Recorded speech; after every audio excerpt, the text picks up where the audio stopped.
Hello guys, welcome to my channel. Today we are going to see how to fix the scanner is in use or unavailable. Please wait.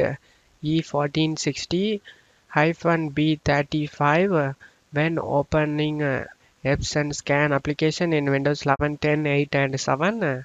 Let's fix it guys. You just need to go to search menu and type services. Click on open it. In services you just need to search for Windows image acquisition WIA. Double click on it.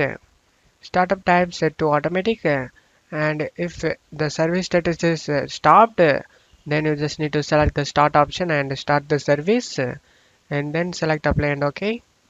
Now you just need to select restart the service.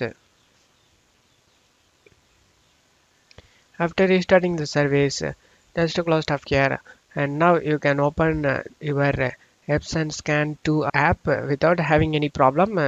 And that's it for today's video, guys. Give me a like and subscribe. Thank you.